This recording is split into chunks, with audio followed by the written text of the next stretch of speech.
Hello, everyone. Thank you very much for tuning in. I thought I would talk a little bit about the brand new documentary that's on Disney Plus, which is called simply Beatles 64. Now, back in the 1990s, and I believe reissued in the early 2000s, we had something similar called The Beatles, the First U.S. Visit, which chronicled the Beatles when they first came to America in New York and Washington and in Miami. And this is something I was really eagerly anticipating, the new documentary, which was produced by Martin Scorsese. And I just got finished watching it. It just dropped on Disney Plus. I wound up watching it about 5:45 a.m. in the morning. So I'm just kind of like getting myself together after that. So that's where I'm at right now as I make the video. And my first impressions are that you can't have one of these documentaries without the other. If you're a fan, you really kind of need both these. You need to watch the first U.S. visit, and you're going to need to watch and maybe own the brand new Beatles 64 Disney documentary. Okay, there's definitely new footage in the new documentary that I haven't seen before, even as a big Beatle fan. Most of it I've seen before. I would say a good 95% of it I've seen before.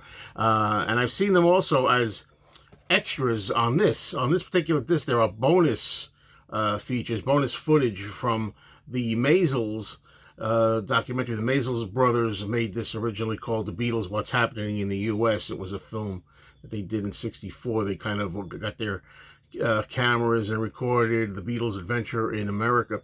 And yeah, so a lot of the bonus footage on here is in the new documentary. But, this is a situation where you're going to see stuff in here that's not in the new documentary, and you're going to see stuff in the new documentary that was never included in here. So it leaves both of these media sources of a necessity, really. Okay, so how far you want to go is up to you. I would say that if you're a brand new Beatle fan or a relatively young Beatle fan, you're going to really love and find this exciting, this brand new Disney Plus Beatles 64 documentary. If you're a longtime fan like me, who's been loving the Beatles for decades and most of your life, if not your whole life, well, it's my whole life, who am I kidding? You're going to find out that a lot of it's stuff you've heard before or know about. But where this stands out is that the quality, the video quality and the audio quality is improved. The picture looks absolutely gorgeous, and the sound is improved. And that also extends, fortunately, to some of the live performances the Beatles do, especially of note, the Washington, D.C. concert. That's really the most audible standout of improvement. A highlight for me, for example, is Long Tall Sally, when the Beatles are shown performing Long Tall Sally in Washington. That's really fantastic, what they did with the sound. And as the closing credits, they use Roll Over Beethoven from the Washington concert, which is much improved audio-wise. During the show, you get to hear them do, also from Washington, From Me to You, or some of it. And there are no songs here in their entirety. I didn't expect that. But the audio quality of Washington and the video quality really, really quite an improvement. Okay. Now, the thing I would say about this new documentary is that the story is not told chronologically, if you will. It's not told in a linear fashion. It doesn't go step by step by step. You don't see the Beatles get off the plane, deal with the press, answer questions, go in the car in the limousine, go to their hotel at the plaza, then get ready for the Ed Sullivan show, and then go to the Peppermint Lounge club to dance and socialize. All the things we're used to knowing and seeing about them. This is not told in a linear fashion. This is all over the place. And is that a criticism of mine? I guess I would criticize it a little bit. I kind of prefer things kind of chronological, kind of in the order or sequence of how they happen. However, because I have it here, this is more of as it happened, kind of step by step account. The new one is kind of all over the place. I kind of I'm okay with it because I've seen it this way. Okay, but that's just if I'm going to be honest, and if I'm going to say something that was a little bit askew for me, it would be that. All right. I was surprised that there was not a lot of Ed Sullivan on here. I mean, there's some Ed Sullivan, but not a lot. Again, this is not a straight concert or straight performance. This is a documentary, bits and pieces. I get it. But I thought there'd be a little more of the music in there. Of course, there were a lot of talking heads, and I didn't jot them all down. Smokey Robinson, Jack Douglas. I know I'm going to miss a lot of people. Certainly a lot of fans. Talking to fans who were kids then and are grown up now, their recollections. There's a scene that's extended, sort of, that I really like. The Maisels brothers, when they made the original 1964 documentary, they went into a home of the Gonzalez family, and they just went in there to observe them on film as they were engrossed in watching the Beatles on the Ed Sullivan Show. They had their television set up, and they were reacting. I love the reactions of the young girls in that household, the Gonzalez family, who are really, really smitten with the Beatles. I really love it. It's really doing the magic to them.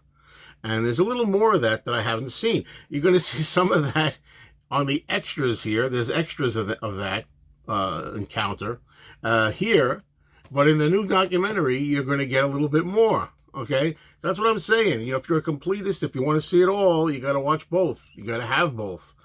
All right. So that was really enjoyable. Now, there are some solo Beatles recollections from John Lennon. Sadly, of course, John hasn't been here for 44 years, but they used some Tom Snyder interview segments for John's recollections, which we've seen 1,000 times. If you've been around like I have with this stuff. You also see a little snippet from a French interview that John did around the same era, 1975-ish, like that. There's near the end of it, there's a color 1969 interview with John with the long hair and the beard. Now, for George Harrison, most of what I recall seeing of George are the interviews that were done around the time of the Beatles anthology, when he's sitting out in the yard, or the garden, I should say, when he's sitting out there. There's a lot of that for George. Fortunately, we still have Paul and Ringo with us now, so there are some Paul McCartney recollections from 2024 or 2023 recently from Paul and Ringo as well. And if I just take a moment here, hold on. There are some very welcome Ringo Starr modern day 2024 recollections, most notably when he shows you a collection that he still has of the actual suits and clothes that he wore. You see him talking about those, which is interesting.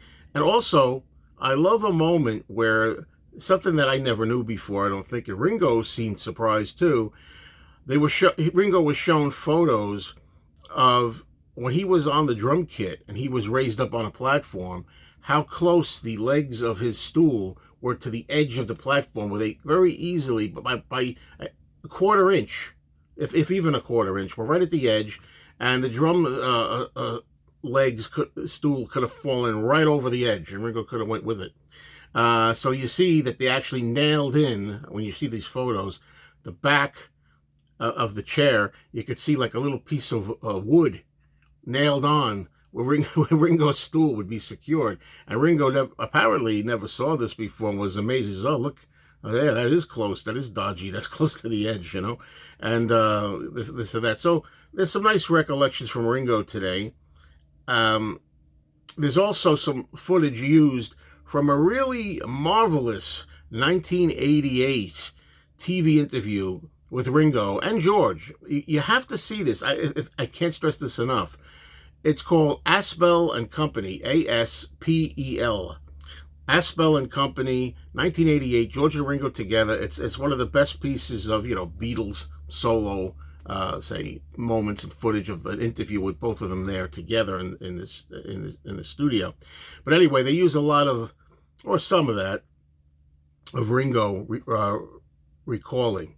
So, what can I say about it? I don't recall the length of this. It's I'm gonna guess it's somewhere along 100 minutes, maybe something like that. I haven't looked from memory of when I started the show and when I finished the show, roughly. But yeah, I enjoyed it.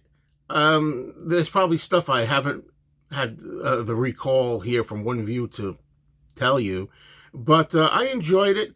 I didn't think it was great. I didn't, it was good. It was good. It was enjoyable.